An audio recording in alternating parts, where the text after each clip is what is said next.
Hello everybody and welcome back to the pre-production meeting. This is episode 63. I am your co-host Josh Urquhart. And I'm your other co-host Daniel Kagola. Or Dan Kagola. I think I'm going to go by that now. Or Dan the director. Yeah. Or Dan the DOP. Yeah. We're continuing that from a couple of weeks.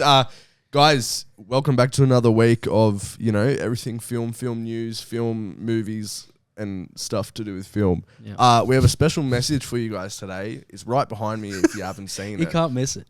Bella loves you.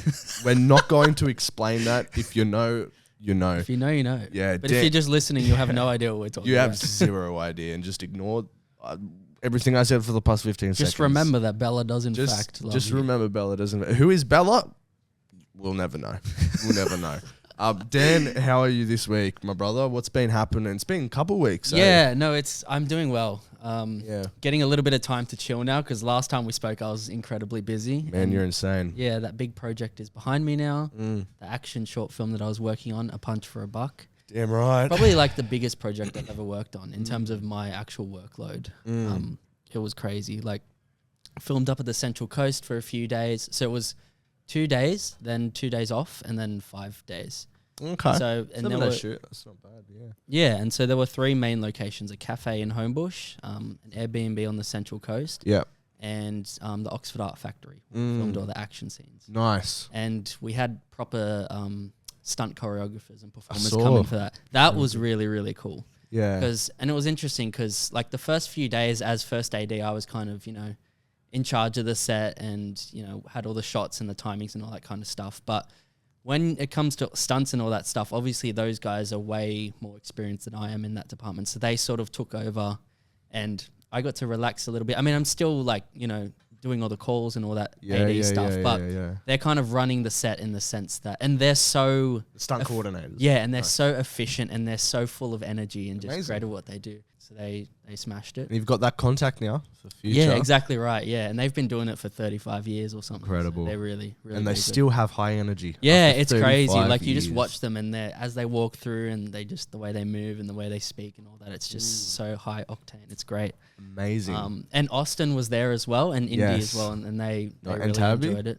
No, she didn't end No, up she didn't coming, end up and coming. neither did you. You were supposed to come. Yeah, because I thought it was only going to be a couple hours, but it was Yeah. a full day. No, so I that's was fair like, enough. oh, That's all good. Yeah, no. But I think they all really enjoyed the experience. Amazing. So I'm keen we'll to talk about it hear- more after. Yeah, but I'm keen to delve deep into it. But how's it been going from that straight into music video pre-prod? It's been good. We've had some little complications with the music video, mostly Oh, no. location and Oh, typical. believe it or not, Yeah. JMC screwing us over. What a surprise. What, with equipment? Yeah. Oh, typical. How did I know? Yeah, right. It's the whole thing about like if you're an alumni that's more than past 1 year of graduation, they won't let you borrow stuff. Yeah, that and- makes sense. Does it? Yeah. Okay, so like 'Cause initially, you're not really like part of it anymore. yeah. So initially we had a producer that was recently graduated. Yep. And also the artist was recently graduated, and then I'm like 2-3 years graduated. Yeah, sure. And then the producer pulled out for health purposes, and then we were like, Oh, that's yeah, and then they were like, you can't borrow the equipment anymore. And we're like, oh, so we had to find someone else to fill in that space. So another person from JMC. yeah, just someone in the same year group. So it's Right. all right. We sorted it out. But yeah, cool. Yeah. What else have you been up to? How you feeling? I'm good. Are you feeling happy? Yeah, I think so. Is anyone ever really happy? Oh yeah, No, I no. think when they have to say I think so. Oh, Mike gone rogue there. Yeah. Are you Because I'm handling it? well, it's a strange feeling because I was so smashed for a period of time, and then it's like I can chill, Yeah. but I also can't really chill because there's a couple projects that are getting closer. Like the Yeah. short film I'm shooting next month, I'm a bit behind on that, and I'm like, Yeah, oh, get us crap. the dates because my boss is giving me. I know. I have the dates. It's just whether we're going to do 3 days or 2 days, and then I need to finalize the script. But I'm hoping to get all that done by this week. Okay. So yeah, I'll go into the rest of my progress more later on. But that's sort of Amazing. a quick recap. As long as you're feeling kind of happy, you think. Yeah, no, I am good. I am good. Okay, good mate. It's just you know, in life you always have your doubts and your moments and your little things. Oh, yeah. Everything's up and down, but like I'm definitely not in a bad place at all. Like I'm in a good place right now. It's just sort of Good. the ebbs and flows of everyday life. You know what I mean? And the problems that Yeah. arise, which you would know about. Let's speak about your week. Yeah. it's been like since we last did the potty, which was about 2 weeks ago. Like, honestly, the film, like the horologist, fantastic. Everything's on track with that. I couldn't be more happy with how everything's going. Literally perfect at the moment. Fingers fucking touch wood. All right, everything's going really well. Super excited for that. It's good. But yeah, just other things that kind of I don't really know how to put it. Put like the first ever spot of, I guess, doubt with me. I've never had that. I was literally listening to the podcast yesterday. And you where know, I was like, oh yeah, boys, I've never had that. I've never had spot of doubt, blah, blah, blah. Fucking as I'm listening to that, filled with it. you know what's interesting about that? The thing that's making you doubt, I hear that and I don't see that as like something that you should be doubting too much. You know what I mean? It's sort of just like crossing out a certain avenue for you and you just have to find another way to go. Yeah, like 100%. You know what I mean? And like it was more intense yesterday, obviously. Yeah. Yeah, it was more intense yesterday, and then I've kind of just like put it on the back burner. I'm gonna just concentrate on my,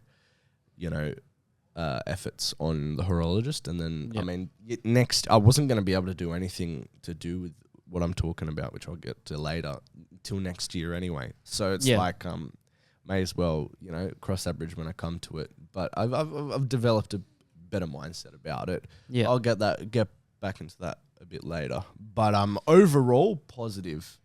And as we creep closer to shooting date for the horologist, everything is falling into place quite nicely. A lot of progress. I'm basically sorted other than the rehearsals now until shooting. So, I mean, that and raising the money.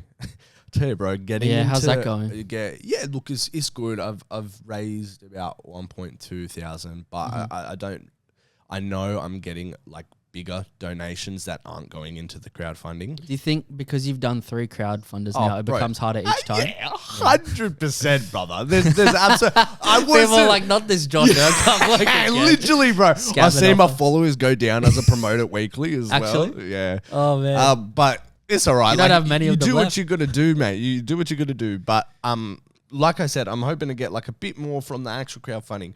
Yeah. But I got some bigger donations, I think, coming in after. Because I like from my parents, from I think maybe Taha and maybe his family, I'm not too sure. But like I've said, for those bigger donations, I'd rather you just give them to me so Indiegogo doesn't take those, right, the big they chunk take a cut. of it, right? So I'm confident with getting, a good chunk of money, not obviously as much as last time or not a lot, but I think developing that mindset of being content of putting in all your money to it is a whole task within itself. Yeah. The ups and downs of, I'm putting all this good chunk of money, which I could be spending elsewhere, getting your head in the right mindset of going, you know what, it's going to pay off later down the line is a whole task within itself. So that's a big thing which I've been going through the last couple of weeks. But I feel like I've got that now. Like, it is what it is. I know that because I want to go to New York in January, right? And I was like, it's very dependent on how much money that we end up raising for this, how much money I have to put in to this film, and then my parents. So the crowdfunding is for your New York trip. No. It's like how much money that I have to put in. Yeah, I get it. Takes if you can take a holiday, right? Yeah. But I think my parents and stuff, like for my birthday and Christmas this year, no presents except money towards New York. It's been me like the past 3 years. Yeah, right. And I think that's, so it gives me a bit of hope in that sense as well. Yeah. So, but yeah, there's been a lot of stuff that's been going on, which is really exciting, which we'll get into. Nice. But yeah, man, one thing that I'll tease as well, my brother sorted out our place of staying for shooting. Amazing. Me, because you're a bit worried about that one. Oh yeah. Well, fuck, man. Can you say where it is? I shut my eyes when I pressed pay on the two accommodations. I'm like, no, thanks. Right. You know what's fucked as well? When I was booking that, I applied discounts on the second one. Forgot to apply discounts on the first one. Could have got another couple $100 off it. I'm like, you kidding me? So what is it? An Airbnb or something? I'll get to it. Anyways, let's get into it. It's actually going to be an exciting pod. We got a lot of stuff that I've watched, a lot of stuff that we've both done, and then we have a good dependent variable, which I completely forgot what it was. Was it The Voice? Yeah, sweet as. Cool. All right, we have a good one. So strap in, ladies and gentlemen, and let's get into it. Dan, what have you been watching the last couple of weeks, brother? I don't have heaps to report. Yeah. Only 2 films. Okay.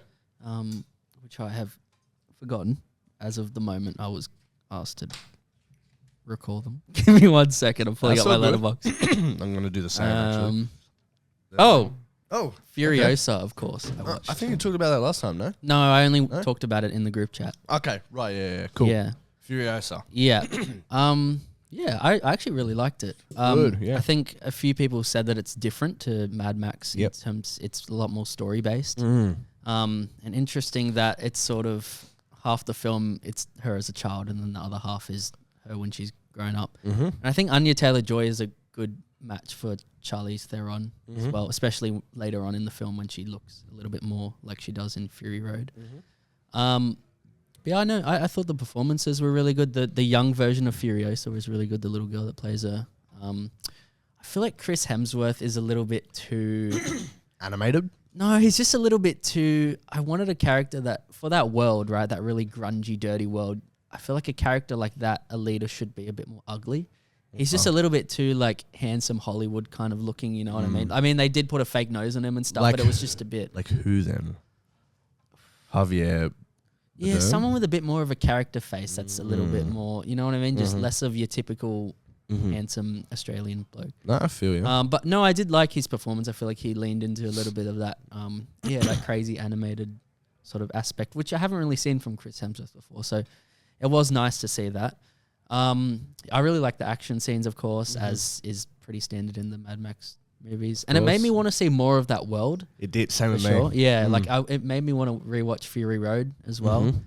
What else is there? When was the last time you watched Fury Road? Oh, it was a while ago, maybe 2 years ago. I would be curious to see what you think of it now then. Yeah, I definitely want to rewatch it. I think it's one of those movies that I might like the more and more that I rewatch it. You reckon? actually. Yeah. Okay. Have you seen the other Mad Max movies? No, and I don't plan to. They just look too weird. That's fair. They're all very like different, them. but they're kind of, it's a strange sort of world that they take place in. But I of do course. like and appreciate that world because it's something different. Have you seen the originals? I've seen all of them except for the second one. Okay. I Why? watched them in the weirdest order. Yeah, I was gonna say. I watched like 4, 3, 1, the Bro, new one, and then I'm you gonna and your watch 2. viewing routines. I can't wrap my head around them. Yeah. Yeah. Fair enough. All right, Furiosa. What did you give it? 3.5 out Okay. of 5. Yep. Yeah. Nice. So I did enjoy that. And then the other movie I watched it's an independent film called I Think I'm Sick by a YouTuber called Danny Jeveritz. I think that's how you say his last name. But A YouTuber. yeah, so I've been following his content for a long time. He makes really cinematic YouTube videos and Yeah, stuff. right. And he's finally decided to make a feature film. And he made a big behind the scenes series on it that me, Austin, and Lockie are in love with. It's like a 2-hour invite, guys. Go. I've linked it in the have group you? chat. It's your Alright, fault yeah, for not never watching it, mind. but it's Yeah, really well done. It's like a 2-hour featurette, like 4 episodes that are half an hour long each. Okay, of just cool. how he made this film, and it's really Nice. beautifully done. And where's the feature available? So it's available online. You can rent it for $7 off his website. So I finally watched that, and I really liked it. Danny's done a really good job directing this film, especially for his feature film debut. Amazing. All the lead actors are pretty strong. There's a couple like smaller characters that have a few lines where I was like, oh, that's a little bit rusty, but for the most part, really good. It's quite a dark story as well that you can't really talk about the plot too much without spoiling it. Yep. But it's basically just about this kid who is suicidal, and then he sort of gets better, and then it's just about him integrating into high school life, basically, and then the other people that he Interesting. meets. He befriends this girl that is like, she's like the leader of the athletic team. Sure. So she's like popular and stuff, and then they have that sort of unlikely friendship. Yeah, and then it's just sort of about that whole experience. But Cool. no, it was well done. But what I found really interesting was that because he's a YouTuber that's become a filmmaker and it's independent production and stuff, there were little flaws in it that sort of reminds you that like somebody doing something at a higher level than us, but not quite all the way at the top. Like it's not going to be perfect. There are going to be little flaws, and I found that inspiring. Like some of the beats, because this guy's only done short films before this, right? Some of the beats felt a little bit repetitive. As I said, some of the performance moments weren't as good as they could be. Yep. Just like little flaw, and some of the camera shots like cut together weird.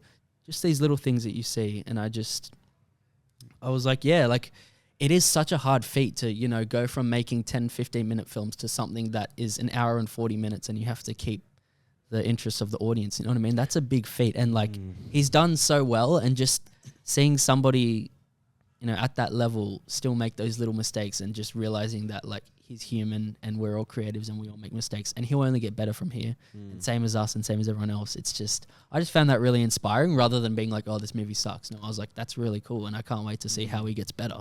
If you think about it, man, I don't think anybody would be ready. Like going from shorts to features is a huge jump. Well, that's something I was kind of thinking about, because I'd love to see how the boys go. Just seeing how we jump from shorts to features. Yeah, but It's I was thinking hard. of like, They're two totally different I worlds. was thinking of Talk to Me, right? Like Rucka Rucka. Yeah. That film is so good, and I don't know how they went from making YouTube videos to something that was so great. Yeah, that's... I think some people just fluke it sometimes, so they just... Or they have people around them, I guess. that could be it too. I don't know. Guidance. Yeah. Because he didn't...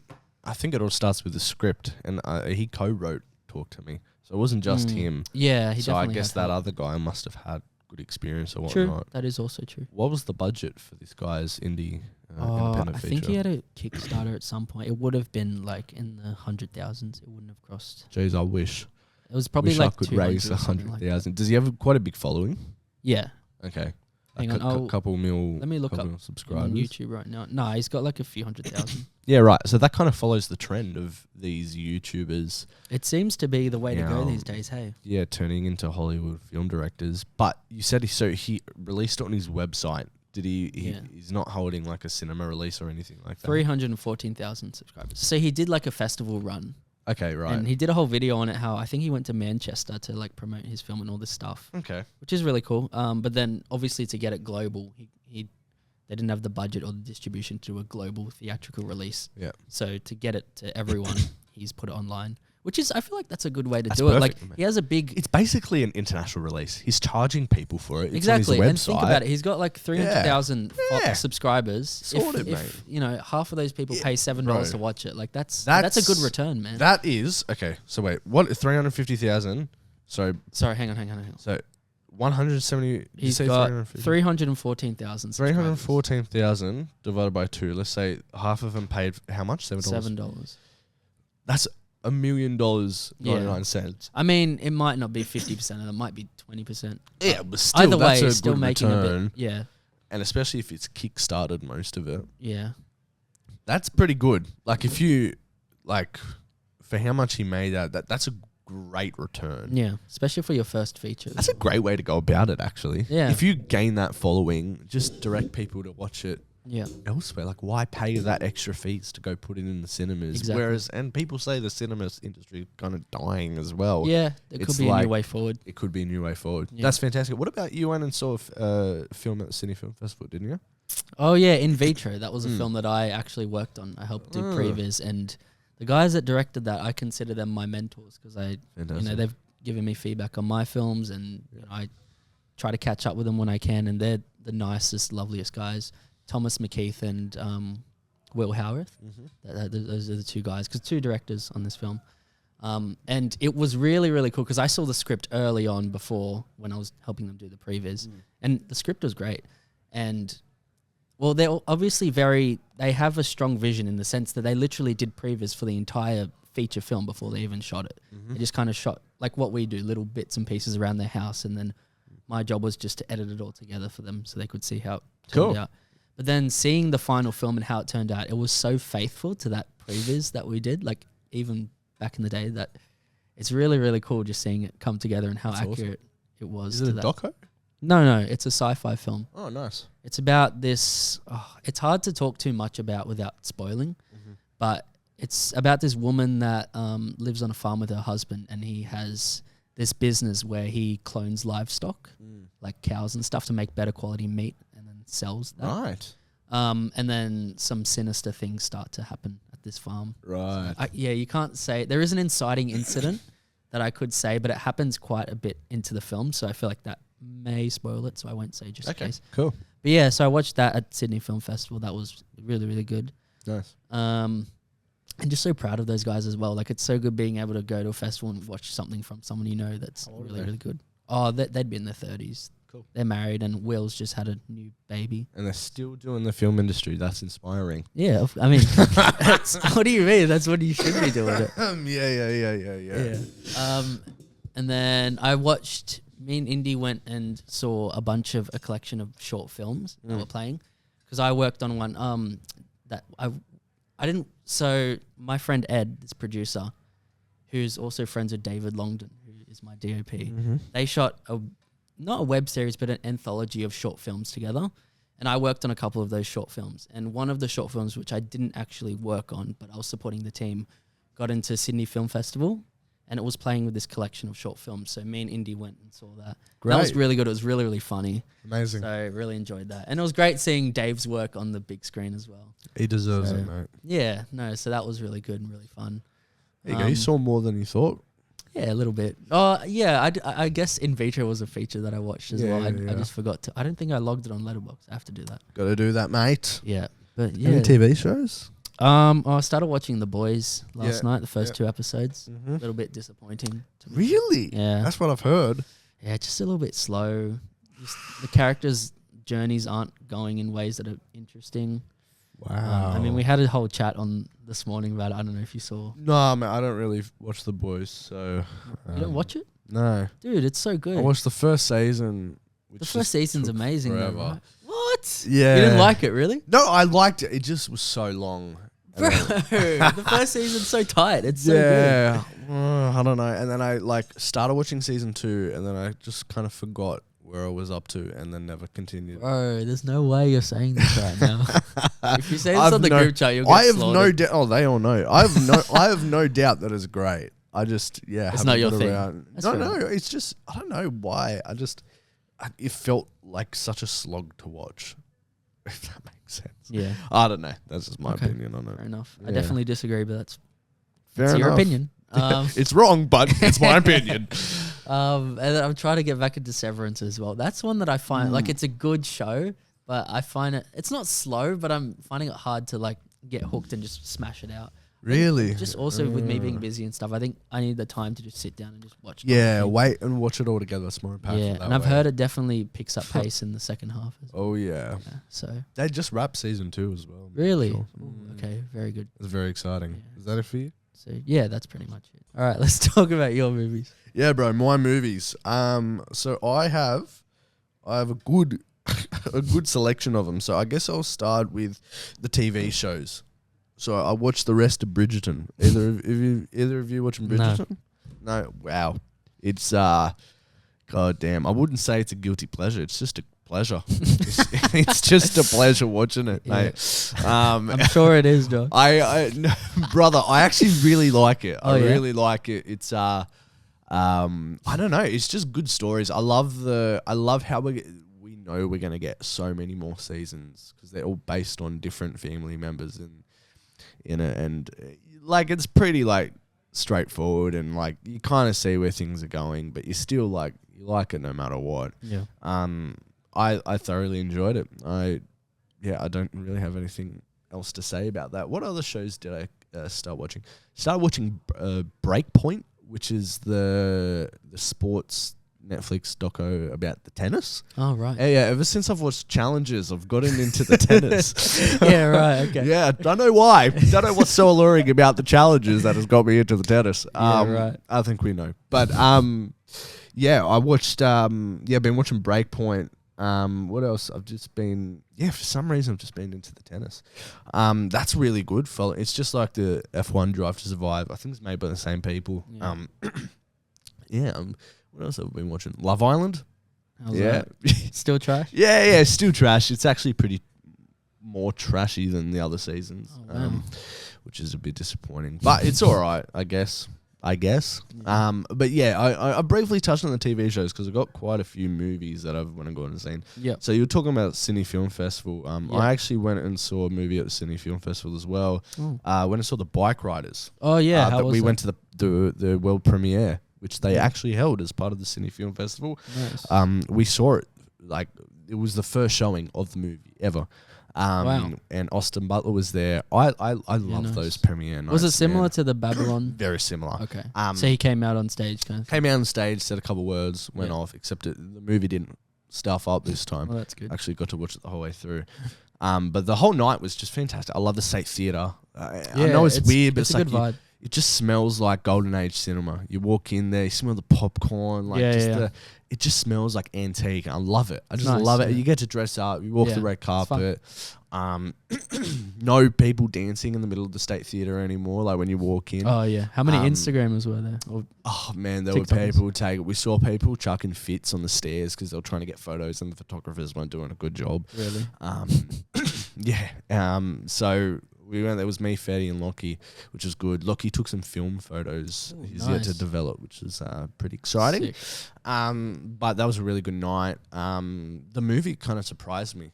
I mean, I don't know if I had such high expectations, but my expectations were kind of just normal. But I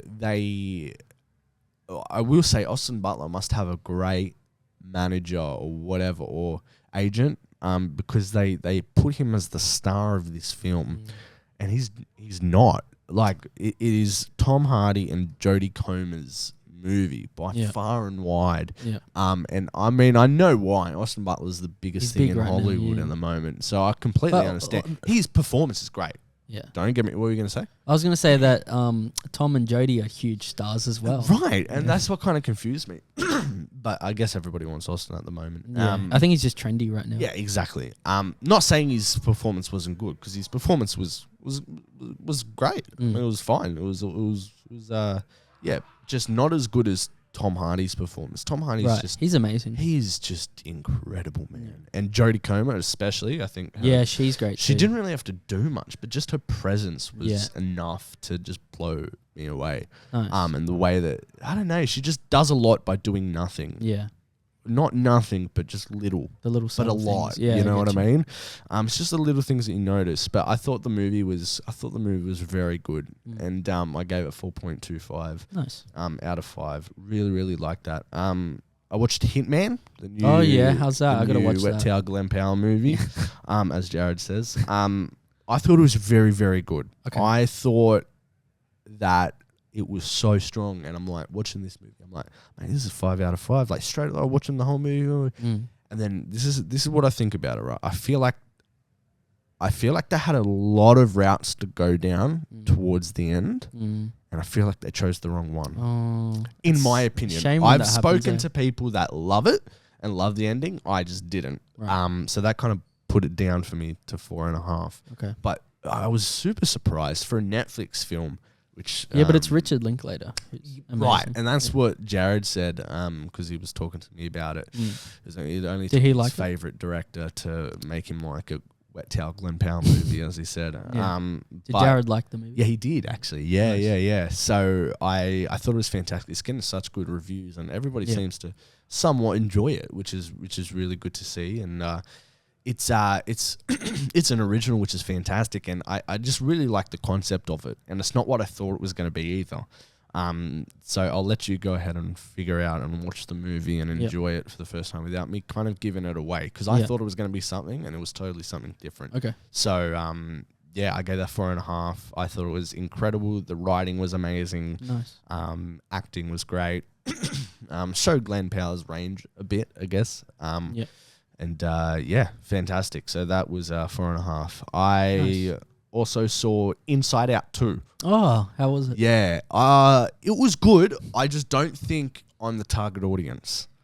Right. Okay. So You're not a especially teenage girl. No, exactly, bro. Yeah. I mean, I watched it with Sarah, and she was like crying and whatnot, Right, and yeah. I guess it's sad. Did you I don't like know. the first one though? I don't really remember it. Like, I think I liked it, but it wasn't like everybody raves about it. I Yeah. don't rave about it. I just think it's a good movie, and I think this was the same. I think it was a good movie. Yeah. Okay. I think what it did really well what it set out to do, which is just display teenage girl puberty, even though I don't really have much experience in that kind of route. But I assume by Sarah's reaction, she connected with it. So, I gave it 3.5. I thought it was pretty good. Yeah. The voice acting was pretty good. Funny moments. lots of laugh out loud moments. But yeah, just don't think I'm the target audience. That's fair. What else did I see? All right, I'll leave that one till last. I rewatched the Planet of the Apes trilogy, and mate, Beautiful. I need to do that. I did not realize how good it was. Sometimes that happens when you revisit old movies. Hey, like when you're watching movies coming out that aren't that good, and then you go back and you're like, oh my God, it's not just my memory. These are so good. Like they are so emotional and impactful and heavy. Yeah. That is and a word. It's such a random trilogy. Like you wouldn't I expect it to know, be that good, right? but it just is. That's what I was trying to tell Sarah last night. But I rewatched them and like I get goosebumps thinking about like it's probably my favorite trilogy of all time. Wow. Like better than Star Wars and all of that stuff. Like I dead ass think that the first movie is probably the weakest, but still 4.2 weak. I feel like it's a trilogy that we can all agree on as well. That is amazing, which is incredible. Really cool. And the second one gave 5 out of 5. Third one 5 out of 5. Nice. I don't. What did I write? Okay, I'll read you my reviews of all of them. So the first one, I didn't give a review. It was just 4.2. The second one, which was my favorite by far, I said one of the only movies in recent history where I can remember understanding and feeling every single character's perspective, good or bad, why each and every decision is made, feeling extremely conflicted throughout the whole movie, but being brought to absolute and wholeheartedly feel in the end. And then the last one, I was the perfect end to the most near perfect trilogy I've ever seen. Do you understand why I love Matt Reeves? Yeah. Yeah. Oh, bro, I love him too. I think he's a freaking master of tone as well. And that opening shot of Caesar. Oh, beautiful. Oh, bro. Anyways, I updated my list, and I'm pretty sure the Apes movies. So War for the Planet of the Apes got to number 18 on my list, and Dawn got to number 8. Nice. Jumped Top Gun, jumped Guardians of the Galaxy, Yep. just below Dune 2. Nice. Nice. So, and then I saw the new one last night, Kingdom of the Planet of the Apes. And I get exactly what you mean by your reviews on it. It's very Australian, kind of almost too much, like it brings you out of it. But it's actually, in another sense, kind of cool to see. Yeah. Because you recognise that it's in Australia and just kind of inspiring that they're making these movies down here. But again, a bit distracting. Yeah. But I really liked the story. I thought it was a good movie. I feel like it was very similar. Yeah, what were you going to say? I was just going to say, but do you find it a little bit more bland than the trilogy? Because I feel like the trilogy is so I think that it's totally different. It is, but it just feels like a bit more of a generic sort of story that didn't really need to be. It's not as emotional and impactful as the other ones, but I'll give you this. I thought the first Planet of the Apes was quite bland and generic. This is true. Then it built up. This is very true. So I see a lot of similarities with this movie and the first Planet of the Apes movies. I'll give you that. Whether or not they stick with the same director or not. The CGI, I don't understand how it gets worse. I think just because there's a lot more of it in this film. It's not bad, but it's just the other ones were faultless. Yeah. And more real. Maybe that's just Matt Reeves' tone. I think it's a few things. It's the direction, it's how they shoot it, the amount of time they have, the budget, like it's everything. It's very Matt Reeves, you can just imagine, is very grounded, real, grungy and dark, whereas this is more bright and I don't know. It just the CGI was just more noticeable, which is funny because the whole movie's about apes and I don't know. I don't understand how we progress in technology yet we don't progress in CGI. Well, I think it's more logistical reasons. I think monetary as well. Yeah. But I'm intrigued. I'm in for the ride. I love the Planet of the Apes trilogy. I think You know what I am? Sorry to cut you off. No. You know what I am super excited for? Yep. The new Alien movie coming out.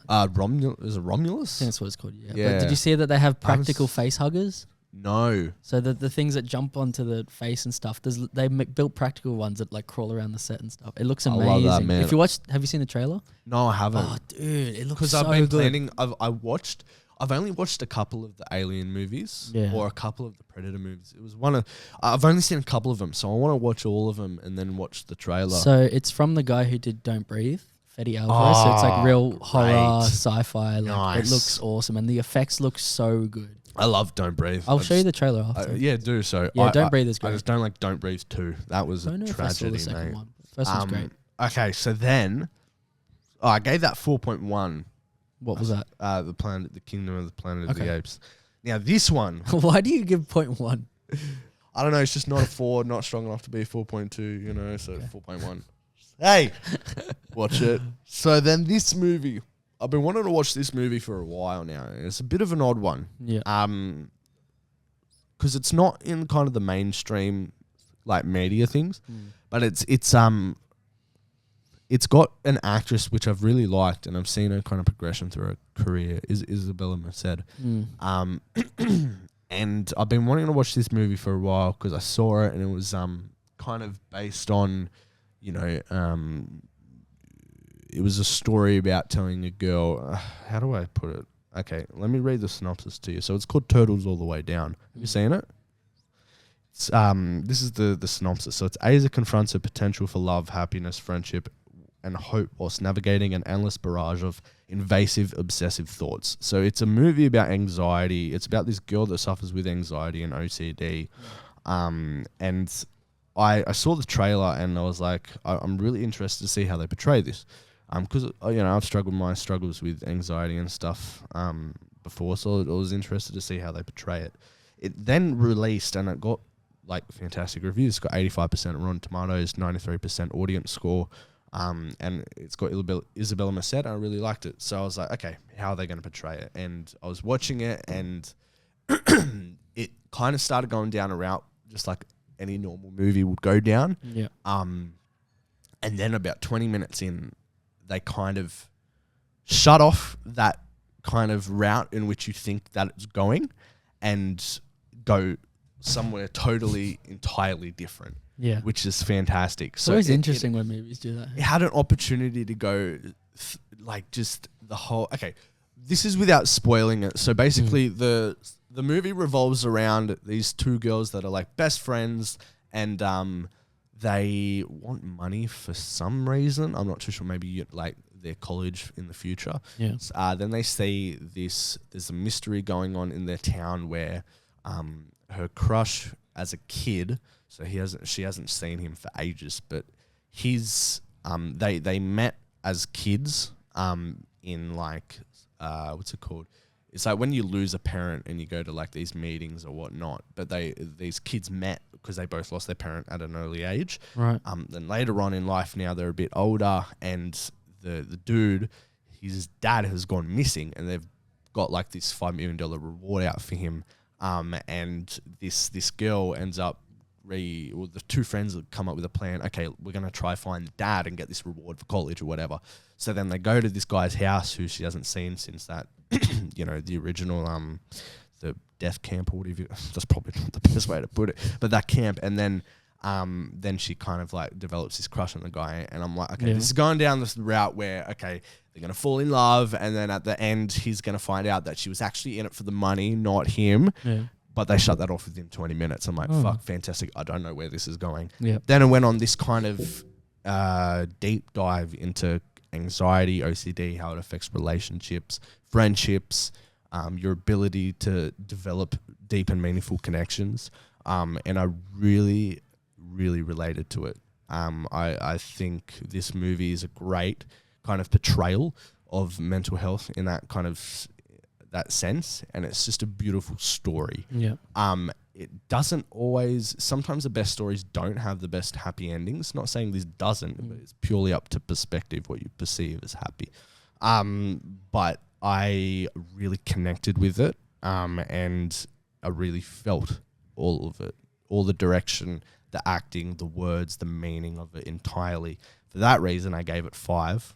Because it was just like you said, you know, you have your movies that you really connect with. This one connects with me more on a deep and personal level than a lot of other movies. Nice. So I thought it was really, really good, fantastic, and didn't feel like your normal, typical teenage movie, which was good because I like movies that just do it a bit differently. Don't go down your normal Gen Z route. Have you watched All the Bright Places? No, I haven't. Like that. It's got Ellie Fanning and oh, really? Justice Smith. Is that his name? Yep.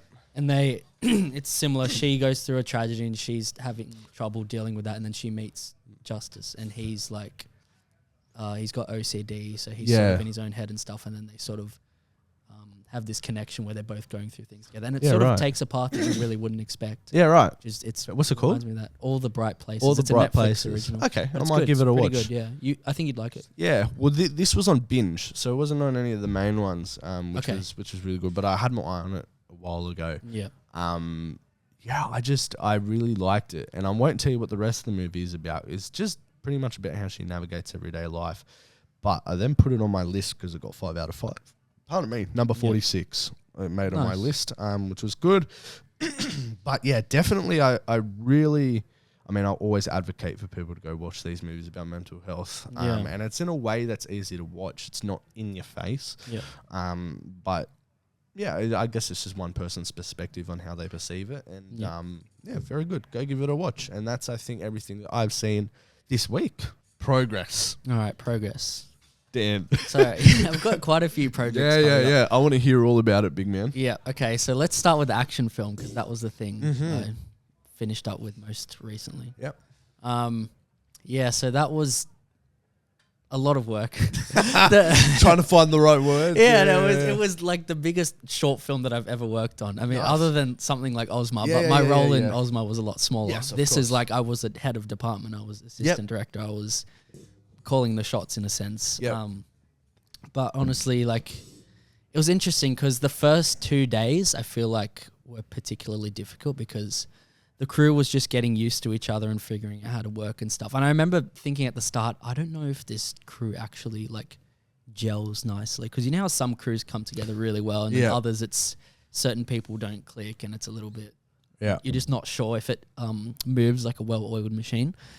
But then it was nice because we did 2 days and then we had 2 days off. And something I really respected about Jamie, the director, is he said, look, I know that like the first 2 days I wasn't up to the standard that I should be and I'm going to put in an effort to be better. And I'm like, that's really good. Like to have that self-awareness and be like, I can do things better. I know how I want to move forward. That's all you can ask for from a director or leader, you know? So after that, and day 3 was probably my favorite day on the film because that's when I felt like the crew really came together and we're getting used to how everyone works. And it was a little bit of an easier day as well. Like day 2 was really hard because we had stunts and we had kids and all this stuff. And it was just tricky scenes. And that day stressed me out. But day 3, like, felt nice. Like, I felt right. And I don't know, even though it was one of the hardest experiences I've had on a film set, it was also the most rewarding. And I think I enjoyed being an AD on that film more than I ever have before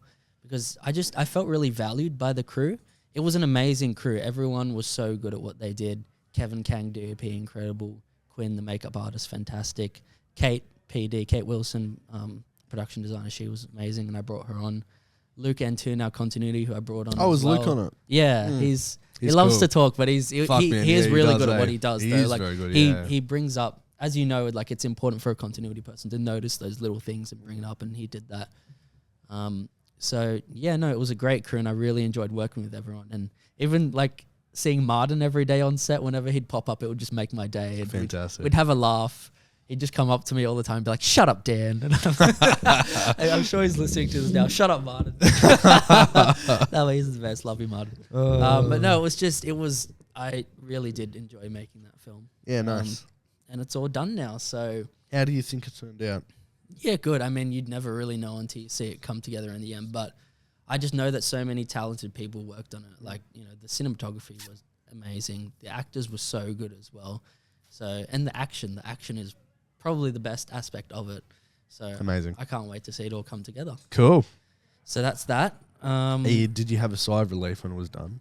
A lot of weight off. A little bit, but you know when you're going through something difficult and you're always anticipating how you're going to feel at the end, but it never really feels quite that sweet.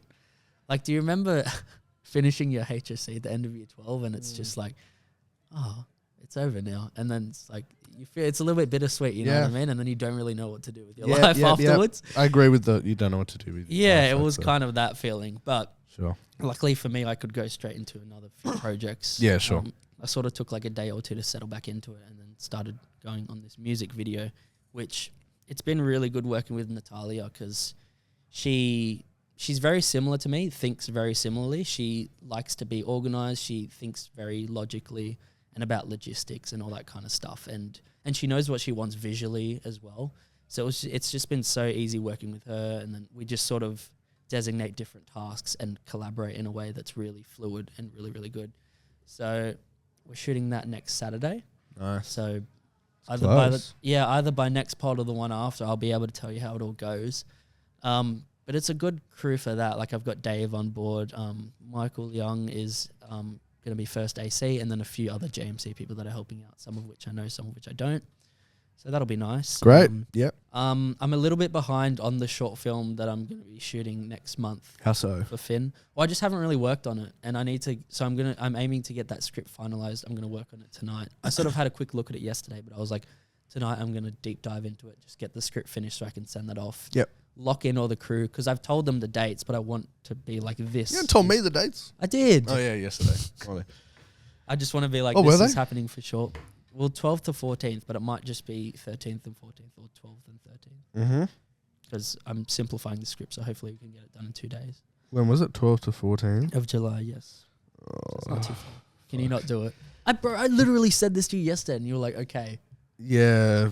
Well, You can't do it. just she's Ross. What is it? 12 to 13? Yeah. Or 13th and 14th. Yeah, it's alright. I can try. Dude, I said this to you yesterday, and you acknowledged it. Yeah, I know, but I didn't pay attention. She Okay. sent me these dates way earlier as well. All right, well. Okay. We'll talk about It's it alright. We'll talk about it after. Okay, yeah. I'll make it work. It's fine. Yeah, okay, cool. I appreciate that. So yeah, that's that. I haven't really touched that too much. Baron. So big progress on Baron actually. Yeah. So I was at a little bit of a lull when I was working on the action stuff. I was focused on that, so I didn't really touch Baron. And so with the sound design, because we've got picture lock and all that, so it's just sound stuff and the color grade that needs to happen now. So my sound mixer said, I initially contacted him at the start of May, I think it was, and he's like, oh yeah, we can probably get this done at the end of May. And then we can get started on it at the end of May, sorry. And then I contacted him at the start of June, and he was like, hey, actually, I think we can get started at the end of June. And I was like, oh, like he's pushing it on a little bit. I was like, I don't know if he's got other work and he doesn't want to commit to it right now, or like what it could be. So I was talking to Jack a little bit. He's like, maybe you should look at other options. I was like, I don't know, but I really wanted this guy. He's also the guy that did In Vitro, that sci-fi feature. Yeah, okay. So when I watched it, I was like, this sounds amazing. So yeah. I really want this guy. So I just sent him an email. This was after the action film and stuff, so like 2 weeks had passed, and I sent him an email the other night, and I was like, look, I'm happy to raise the budget a little bit, but I need this guaranteed done by the end of July. Okay. And then he's like, okay, yep, I think we can make that work. I was like, cool, okay. So basically, this morning I just sent him the AAF, which is like the file that you can access all the sound or however they do it, and then just like an export of the finished film as well. So I've sent that to him this morning so he can do what he wants with it. And then simultaneously, I spoke to my color grader, and we're going to have a session next week, me, him, and Dave. So I sent him the assets as well this morning. So I'm excited to do that, to see how it's all going to look. Amazing. With the color grade, I think it's going to look really sick. Cool. So I've put that in progress. And then also my composer, who's just moved to New Zealand, but he took his laptop so he can make adjustments to the music. So I just said to him, hey, do you reckon you can get this done ASAP? And he's like, yeah, I can make the final tweaks within a week or so. I'm like, okay, great. So once the music's done, I'll send it to the sound designer, and then they can mix it in. So yeah, that's pretty much it. Mate, that sounds incredible. How are you feeling about it all and the progress and your timeline? I'm just trying to think if there was one more thing I was going to say about the composer. Oh yeah. So the final track of the climax scene of the film, I gave him a reference because there's a song I didn't know. I had a temp music in there, right? And then I was like, oh, I don't know if this is right. There's another track from Hereditary that sort of sounds similar to what I want. And then he was like, okay, and then made it based on that. But now I feel like it doesn't really work with the scene watching it. So I was like, sorry, man. I'm like, happy to pay you for your time, but I think we need to do this from scratch. Yeah. Just like that particular song. Like the rest of the film's pretty good. Just little tweaks. And he was like, yeah, no worries. Like we'll do what we got to do to get it right. Yeah, okay, cool. Which I love people like that who just, they understand that it's all part of the process, and you're there to make the best project you can, and sometimes it takes time. Yep. So now we're just going back to the start for that final track, and I want to give him some samples that I think work to convey what I want to convey in that scene, because it's a tricky scene, because the ending, as you know, is quite like, there's layered emotions. You know what I mean? It's not just like happy music or scary music or sad. It's like, it's a little bit sad, it's a little bit happy, it's a little bit strange. So it's hard to kind of encapsulate and to capture that in music is really takes some fine tuning. Mm-hmm. So that's what we're working on now. So it's good because all those final elements are coming together. So I'm thinking by the end of July, maybe start of August, the film should just be about done. Pretty Cool. much. Yeah. Amazing, bro. Good stuff. Was there anything else, or was that it? What else am I working on? What else are you working on? I mean, I've got like some editing work and things. I've got Yeah. I've got pretty regular editing work coming in now from That's my good. friend Andrew. Yep. Who he more or less wants to put me on a salary and just. Oh, really? Because he's got a few clients that he shoots for over in America, and then Yeah. he just sends me the footage, Okay. and then I just edit like social media clips and stuff for Mm-hmm. him. So yeah, that's been good. It's nice to have a bit of a regular income coming in. He's sort of just building things up That's good. for that company that he's got going on. Yep. And then I've been doing a little bit of PA work as well for people who shoot stills and things. Like, did you see the other day I posted that photo of the Hasselblad camera, Yeah. which is like a really high end Yeah. stills camera. So I was on that set, and it was like a food photography shoot. Yeah. Yeah, and that I was like, what the hell is going on? it's something different, but it like, I mean, I got paid just to assist, to set up lights. It was very easy. Yeah. But no, it was great. And I was having a chat to him, and he's like an expert in food photography, which is something I've never really seen. But it's so like when you see such simple lighting setups, like he literally just had a board, like a black board. Yeah. Where he switched out with different colors, and he put a plate on it, and they'd cook the food like it was prawns. Yeah. The amount of prawns I saw that day. Damn, does it stink? Like the room? A little bit, but it wasn't too bad. And then, so it was just that, right, on the floor. We had a little bit of negative fill, just cutting out some of the light that was coming in. Yeah. And then he just had a softbox. Yeah. But when he took these photos, they were so beautiful. And it was that's just such a good. simple setup. And it's like, wow. And I just said to him, like, I was just asking him questions about how he did it and stuff. And he was just saying that, like, because the strobe light was like a $4,000 light. And I was like, what's the difference between that and a cheaper light? And he's just, well, it's just the quality of the light and the evenness of the light that comes out. And obviously the Hasselblad camera. Like, it's not all in the camera and lighting, but it does help at a high professional level to have that equipment. And he was saying he's traveled all over the world for these shoots. Like, people will pay him to just fly out to, all these different countries to just shoot food content, basically. And he was telling me he's also directed a few TVCs because people really like his style, and they say, hey, we want you to direct an ad as well. And I'm like, oh, that's sick. Okay. So yeah, and it was really, really cool. Yeah, nice. So yeah, I've Fantastic, been doing a few of bro. those little things, and then he said, we've got more work coming up, so we'll let you know. You're so busy, man. Yeah, it's been good. So yeah, I am pretty happy right now. Are you getting paid for that stuff as well? Yeah.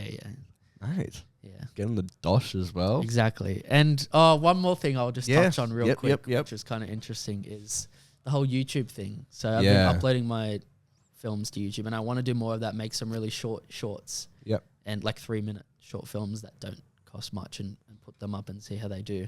But it's really interesting because I've spoken about this in a prior podcast, but how the algorithm is like quite addictive to check. It's almost like a drug, because when it's going up high, you're like, yes, and then it drops, and you're like, oh man, and you're trying to do what you can to make it go up again. And I thought I sort of knew how to trick the algorithm into, like, basically giving you views. Like, if you have a good thumbnail, if you have a good title, and just a video that's like a good length kind of thing, then your stuff will get seen. And that can work, but it can also just drop off randomly, and just like, it can be unpredictable, right? So I think the best way to actually grow an audience is to just keep making good content, and then eventually, like, you'll have a portfolio of sorts of good content, right? Like, your YouTube channel will have different videos that people want to watch. And then eventually something you make will tick the algorithm, and it'll skyrocket, and then people will go and they'll see all your other stuff. And that's when you get subscribers, and you get fans and people that want to tune in for everything. That's how you get a regular audience. And how's your audience? Well, like, that's the thing. I'm just posting short films and stuff, and I'm like, I don't know if I want to be a YouTuber that's putting out this content, or if I just want to put out films. Let's You know put what I out mean? And it's like, films, you know, like the whole Wesley Wang thing. It's like he's not a YouTuber. He just No, puts not out at all. short. And I'm trying to make films. I'm not trying to be a YouTuber. Yeah, exactly, bro. I'm just trying to use this as a means to get my stuff out there a little bit more. Exactly, bro. So yeah, you want to talk about your progress? Yeah, cool. So we'll talk about my progress. We'll start off with the not so good. So I had a meeting with Screen New South Wales yesterday morning, just to talk about, because I'm like trying to find what's it called, directing attachment work, just to like direct.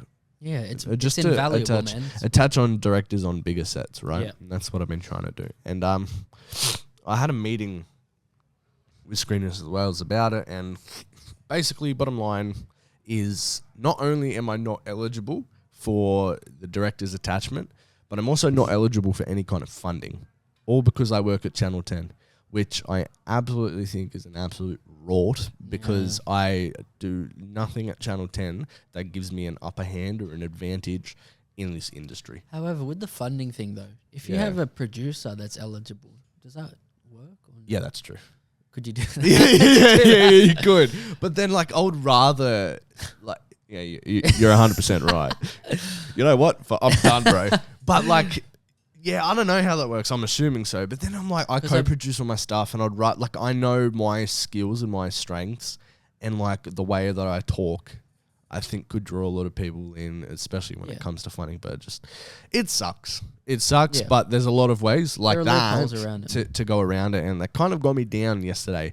Kind of put in the first couple seeds of doubt that I've ever had in this industry, which is unlike me when it comes to that, because I've always had an overly optimistic kind of view on things. I'm like, gosh, what am I going to do? Then I'm like, you know what? I had this thought. I'm like, you know what? I'll deal with that next year and kind of figure out what I want to do then. But for now, concentrate on the horologist and put my head down and make to the best of my ability and make myself and make this movie undeniable to the fact that they have to give me funding for bigger movies later on. That's my kind of view. Yeah, no, that's how you should look at it. Always have a goal. Exactly. So, yeah, that was a bit disappointing. And also, there are other ways to get funding other than Screen New South Wales. There are always private investors and things. I mean, it's harder. It's but really hard. Yeah. But And it's possible. And there's ways to get director's attachment other than through Screen New South Wales, which is cold emailing and cold calling these production companies, but they get a freaking ton of them per day. I feel like you need to make that personal connection. Yeah. And like this lady that I spoke to, very nice, right? And she understands that she actually worked for Channel 10.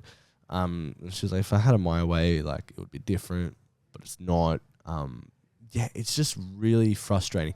And she was like, oh yeah, why don't you go down this route? And she just explained Fetty's route. And I'm like, Fetty's back at Channel 10, so obviously it didn't work out for him. So I'm true. Well, he's not. He's at Paramount, right? Was it same or different? Channel 10. Yeah, He's at Paramount, but he's in the unscripted division, so it's reality TV still. Can I ask something that we'll probably cut out? Yeah, sure. What are your thoughts on the whole Fetty situation? Like where he's at, what he's doing? Oh yeah, I think it's really good. Like the position that he's in is pretty high up. It's a lot of work, so it will give him a lot of. He'll what's it called? He'll get a lot of experience. He has a steady income, but unfortunately, he falls into the same trap as me now. Kind of like he's ineligible for funding. Especially when he's rubbing shoulders with the execs and stuff like that. But again, he's in the unscripted division, so I'm sure he has a plan to kind of go over. But we don't really have much of a scripted division at 10. Right. So, but I think what he's doing is really good. I think he's in a good position right now. It's what's interesting is that we're all kind of going through different pathways. Yeah, we are. So we'll see. What happens. I think.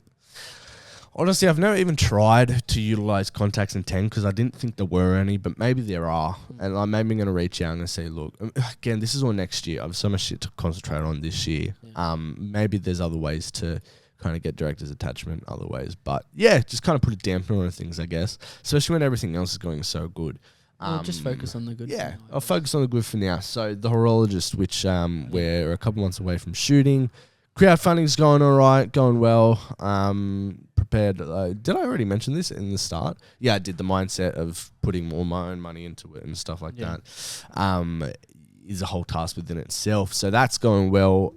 We locked in the location, which is actually a place where you shot your first how funny film, is which that? is nuts. Yeah. Which is in Wollombi, which is Yeah. a great little town, great place, perfect. And I said it's going to be such a full circle moment because it was, 5 years ago that I shot there? Literally, So man. I'm going to go there and see the place and talk to the owners. And Yeah. it's going to be like a little trip down memory lane. Literally, bro.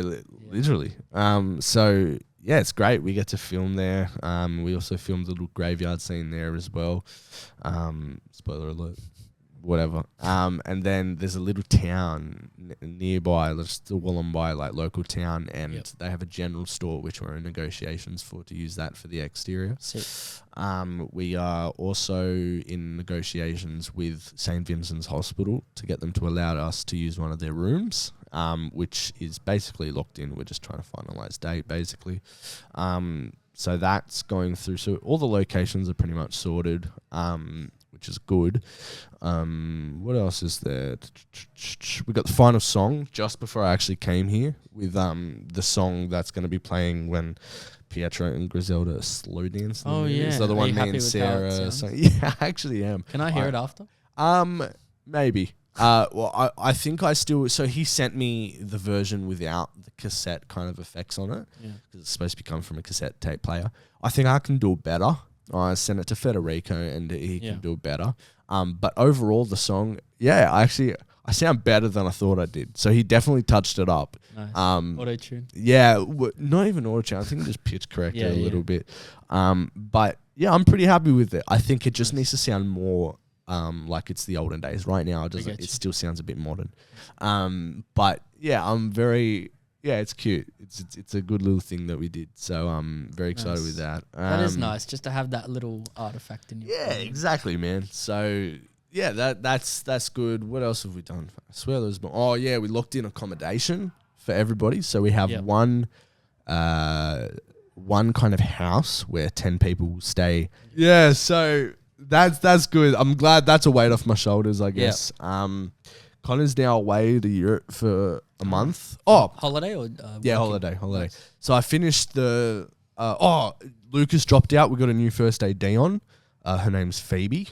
Worked with Mariah before. Fantastic. Had a meeting with her. How'd you find She's her? awesome. Through Mariah. Mariah, yeah. Nice. I finished the whole shot list. Finished all the storyboards. There's a lot that we have to find on the day. Yep. And it actually ended up not as many shots as I thought it was going to be. Still quite a bit, because it's a fucking 34-page script or something like that. So there's quite a few shots, but what I realized is about a bit less than half of them are just inserts. So, and like a lot of them are on sticks. So it's going to be pretty we have one camera, not two cameras this time, which most productions have only one camera. We're very privileged to have two on Ozma. Yeah. But it's a pretty easy. Do you know what you're shooting on? No, we don't know yet. Connor's like whatever's available at the time. We're hoping the RE, of course. But honestly, I don't mind. It's of course I'll have a say in it. But he said he'll give me the options closer to date, basically. But yeah, that's really exciting. I finished the storyboards and shot list way quicker than I thought. I was just efficient with it. Did my little figurine storyboards, my pop vinyls again. Yeah. Do you find that does it help you much? Absolutely, bro. That if I didn't do that, would have been fun for Ozma. But with does it give you enough of a reference doing it with action figures? Yeah, because I'm more so just trying to find the framing. I'm not a lot, and me, Taha, and Connor discussed this, which is why I left most of it. Is a lot of the performance will be found on the day. So I'm just more so, I'm doing the storyboards for the shot list so Connor can refer back to, and then we capture with those shots whatever performance they give us on the day.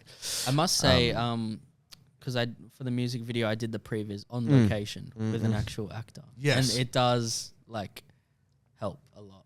You obviously don't always have the luxury to do that, but seeing how the lighting bounces off someone, getting the framing, even little things, there's a scene where she walks the grass and we're like, oh, this is more dense than we thought. How do we work it out? You know? This is how I usually do it. So we usually I usually do the little pop vinyl storyboards. We had a conversation about using people to stand in, but then Connor and Taha were like, look, it's a story that relies on performance, and we don't want to restrict the actors by giving them a guideline to follow. That's fair. So we're like, okay, I'll do my pop vinyls, and then what usually happens is we do the rehearsals, and then Connor comes in the last day of rehearsals, and then reshoots the shot list with his photo, with his like camera. Then from there we have a mix of his and mine that we refer to on shooting day. So Actually, this might be an off podcast question. Okay. It's like gonna be an extensive answer, I think. But I Okay. want to know more about how you do your rehearsals. I was talking to Lockie about this, and I think I can just improve my directing and my Of course. rehearsals. So I just wanted to ask, like, your actual process for rehearsals. Fuck. Okay. Off the top of my head, it's been a while since I've done it. It's not as extensive as you think. Yeah. It's just what I do is I run them through the little pop vinyls. So I show them the little pop vinyls beforehand. Yeah. Then we walk through the blocking, and then actually no, we don't walk through the blocking. We do the pop vinyls. I let them run the scene how they want, right? Because I have an idea in my head how it's run before. Actually, I keep fucking forgetting. Take it back a bit more. We first show them the pop vinyls. We then have a discussion, go over what we went. Oh, we had the table read as well. Kind of skipped over that. That was good. Then we talk about the characters again and what we want to get out of the scene. From there, I let them run the scenes, what comes naturally. And from that, then we start to kind of morph it in with my blocking, which I thought. But I like to see how they take the scene, because sometimes they have ideas that I don't have. Yeah. And then when we get to the final, like the end of that scene, and we finally nail it, it's just been a progression. So we start with the base, which is the pop vinyls. Then we talk about what we want from it. Then we get the natural performance. Then slowly morph it and morph it and morph it until we get to the end. Then once we're happy with that, I bring my camera out, shoot it how I would. Just so they have reference for them later on if they want to refer back to it. Then we move on to the next scene. That's how I do it. Right. It's pretty simple. But yeah. The table read. That's something that I skipped over as well. That was really good. We had extensive... Did you do it in person or online? Yeah, in person. So we had extensive talks, long talks about the script. And we came up with some really, really good ideas that made the script even better. So now, finally, we have a shooting script. Wait, sorry. Do you have your shoot days locked in? Yes. Majority locked in. We have the house. We have the house days locked in, which was, what are you doing again? You're PA, aren't you? Yeah. So you'll only be needed for the house days and the hospital days. Whenever we figure that out. Yeah, no But worries. the house right now we've locked in for. On the 18th, we're setting up, and then everybody will be coming and staying in their Airbnbs or whatever that day. Yep. Then we're shooting 19, 20, 21, 22. And then skeleton crew on the 23rd, and then either the 24, 25, 26 for the hospital day, which would be like 4 hours. Okay. And that's it. Cool. All right, let's get into the dependent variable, the last seg of the podcast. What are we doing this week, Andy? It's guess the actor by their voice. So I'm going to play a recording from just random interviews and stuff I found, and you just guess who the actor is. Interviews as well. Fantastic. Cool. All right, let's do this. Are we just going to do the buzzers? Yep. Yeah, sweet as. Let's do it. I got to try and not look at your screen because it'll spoil it. Yes. Right, the poison. Oh, Dad. It's Patrick Warburton. Yeah. My man. Who the hell's that? Hey, Peter. Oh, yeah. I knew. I have no idea who that name was. I could do the hey Peter. That's it. All right, let's go. Than any of us. Yeah, swear to God, there's all comedians in the movie. Every time you do a scene, everybody walk away. Oh, Dan. Yep. Is that Adam Sandler? Yeah. What the fuck? Yo, you're gonna smash me, bro. What the heck?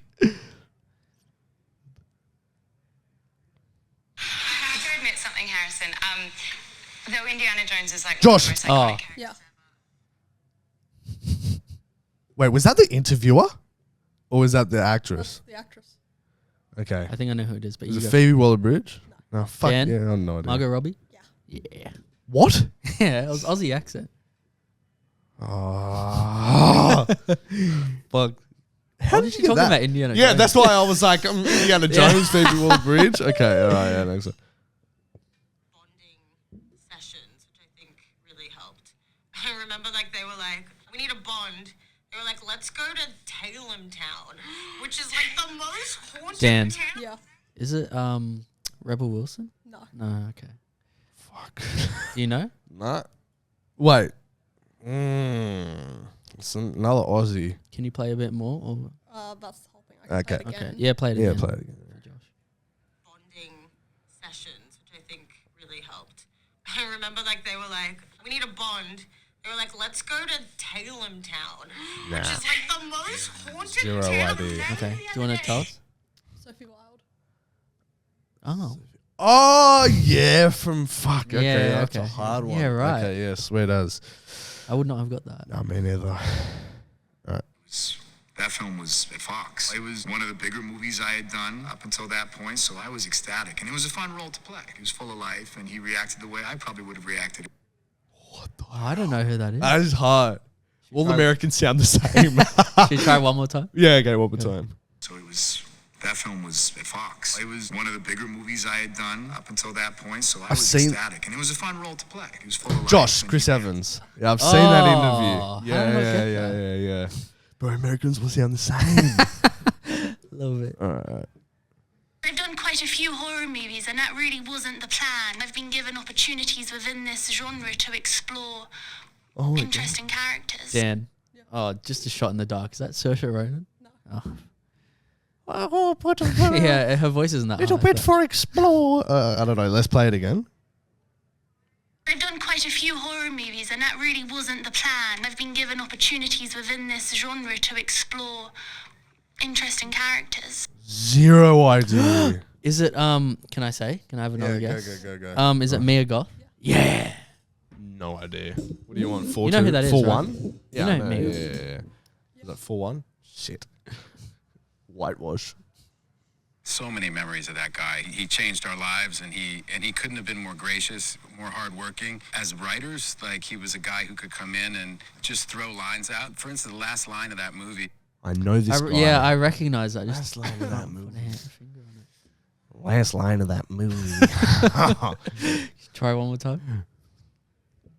So many memories of that guy. He changed our lives, and he couldn't have been more gracious, more hardworking. As writers, like he was a guy who could come in and just throw lines out. For instance, the last line of that movie. Oh my Like, god, I I know know it. it! Yeah. I've seen this interview as well. Oh. Last line of that movie. Oh, fuck. Play it again. I think I could get it. Yeah, it's So many memories of that guy. He changed our lives, and he couldn't have been more gracious, more hardworking. As writers, like he was a guy who could come in and just throw lines out. I'm gonna be It's the last so line of annoyed. That movie. I'm going to be so annoyed. gonna be I've so seen annoyed. this. I've I don't seen know. it. Give us a clue. He tends to be paired in like a duo, like an acting duo. You know how Yeah, there's yeah. like Okay. Oh my god, it's on the tip of my tongue. That movie. Play one more time, please. Sorry. Line of that movie. I recognize it.